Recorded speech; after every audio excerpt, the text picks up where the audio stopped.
आदाब, जय हिंद, जय भारत। मैं हूं हनान फातिमा। हम आपका हार्दिक स्वागत करते हैं बीटीएस न्यूज चैनल पर। बीटीएस न्यूज चैनल इंडिया की हर सच खबर आप तक पहुंचाते हैं। इंट्रोडक्शन द्या हो आणि काय तुमचं म्हणणं आहे ते थोडं हो बोल.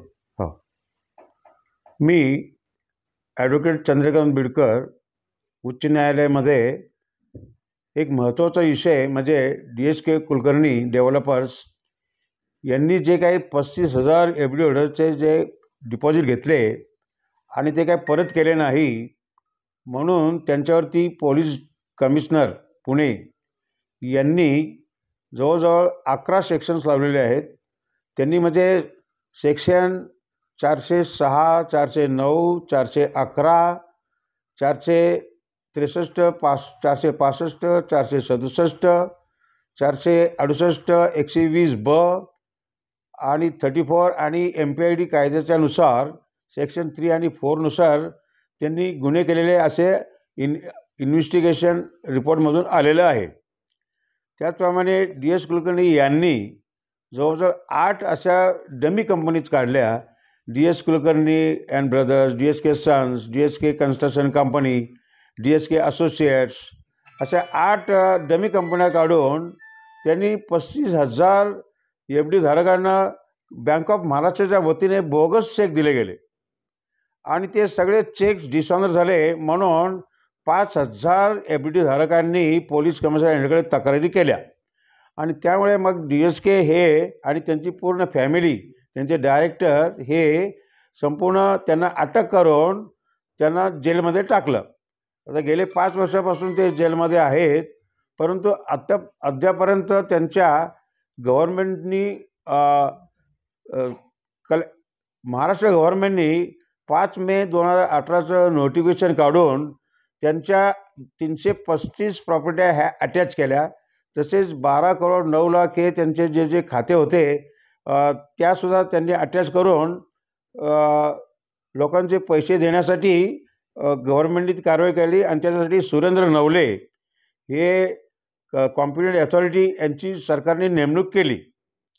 त्याचप्रमाणे EOW इथेसुद्धा पोलीस कमिशनर त्यांच्यावर जे सेक्शन लावलेले आहेत त्यांनी अद्यापर्यंत प्रूव्ह केले नसल्यामुळं DSK म्हणजे हा मोकाट सुटलेला आहे आणि त्यांना बेल मिळाल्यानंतर अगोदर तो चांगला बोलत पण नंतर सेटलमेंट करतो म्हणतो आणि आमचं रेड हाऊस फाउंडेशनच्या अध्यक्षाच्या वतीने आम्ही त्यांना इथं बोलावून की बाबा तू सेटल करणे गोरगरिबांचे पैसे देऊन टाक.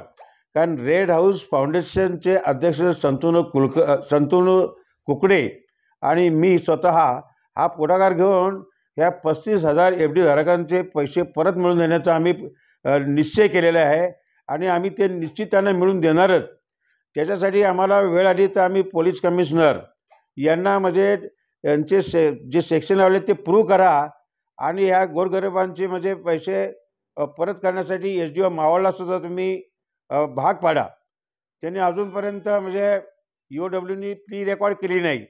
त्यामुळं म्हणजे DSKला असं वाटतं की मी निर्दोष आहे, पण जोपर्यंत त्याच्यावरचे लावलेले सेक्शन प्रूव्ह होत नाही तोपर्यंत म्हणजे आपल्याला त्या प्रॉपर्टी जे आहे त्याचा ऑक्शन करता येत नाही.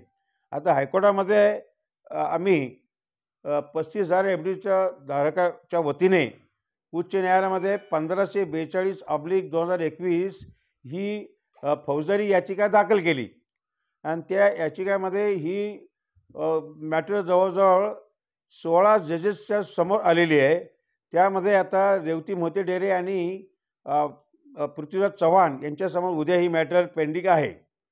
त्यांनीसुद्धा कॉम्पिटंट अथॉरिटीला असे आदेश दिले की ह्या प्रॉपर्ट्या अटॅच ॲब्सोल्यूट करून त्याचा ऑक्शन करून या 35,000 FD धारकांचे पैसे द्यावे असं त्यांनी म्हणजे आदेशामध्ये म्हटलेलं आहे.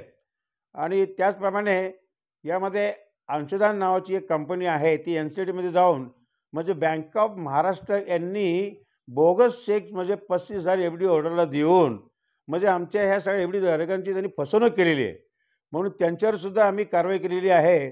परंतु मागच्या सरकारने बँक ऑफ महाराष्ट्राचे 3 अधिकारी त्यांना अटक केली होती पोलीस कमिशनरने, परंतु त्यांनी वरच्या लेवलला जजवर दबाव आणून त्यांनी क्रिमिनल प्रोसिजर 169 प्रमाणे सुटका करून घेतली आणि त्यामध्ये मोठ्या प्रमाणामध्ये म्हणजे अफरातफर झालेली आहे, भ्रष्टाचार झालेला आहे काय.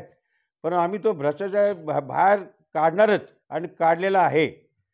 तर आता आम्ही रेड हाऊस फाउंडेशनच्या वतीने police commissioner, collector Surendra Navale यांना घेराव करून या लोकांचा ह्या पिटिशनचा लवकरात लवकर निकाल लागावा त्यांना आम्ही पार्टी केलेली आहे त्याच्यामध्ये. आणि त्यांनी याच्यात लक्ष घालून ताबडतोब ही मॅटर निकाली काढावी त्यासाठी आम्ही उच्च न्यायालयात याचिका दाखल केलेलीच आहे. आणि महाराष्ट्र सरकारने सुद्धा यात पुढाकार घेऊन या सध्याच्या गव्हर्नमेंटने सुद्धा यात लक्ष घालून जो PP जो नेमलेला आहे त्याची त्वरित म्हणजे नियुक्ती रद्द करावी. कारण त्याच्यापूर्वीचा जो PP होता तो प्रवीण चव्हाण त्यांनी सुद्धा खूप म्हणजे FD होल्डचं नुकसान केलेलं आहे. त्यांनी जवळजवळ 12 करोड रुपये जमा झालेले आहे. त्याच्यामधले फक्त 6 कोटी म्हणजे कोर्टात जमा आहे असं त्यांनी म्हणजे कोर्ट म्हणते. त्यामध्ये राजे कोर्टाकडे ही मॅटर असताना डिस्ट्रिक्ट जज तर त्यांनी ही जाणून बुजून ही मॅटर EDकडे ट्रान्सफर केली. असं EDचा म्हणजे अधिकारच नाही आहे. कारण हे गुन्हे जे घडलेले आहे ते महाराष्ट्र गव्हर्नमेंटमध्ये घडलेले आहे, महाराष्ट्रामध्ये घडलेले आहे. म्हणून महाराष्ट्राला त्याचा अधिकार आहे असे पत्र आम्हाला आमचे deputy home minister Hansraj Ahir त्यांनी सुद्धा त्यावेळेस पाठवले होते की बाबा याच्यावर कारवाई करा. पंतप्रधानांना सुद्धा आम्ही जाऊन भेटलो. पंतप्रधानांनी सुद्धा चांगलं म्हणजे ही प्रॉपर्टी म्हाडानी ताब्यात घ्यावी, म्हाडानी ताब्यात घेऊन त्याचं डेव्हलप करावं आणि त्याचा 3 FSI मिळून गव्हर्नमेंटला सुद्धा याच्यामध्ये 10,000 करोडचा फायदा आहे असं सुद्धा आम्ही म्हणजे त्या पिटिशनमध्ये प्रपोजलमध्ये सादर केलेलं आहे. तर अशा पद्धतीने जर ही प्रॉपर्टी या आरोपीकडनं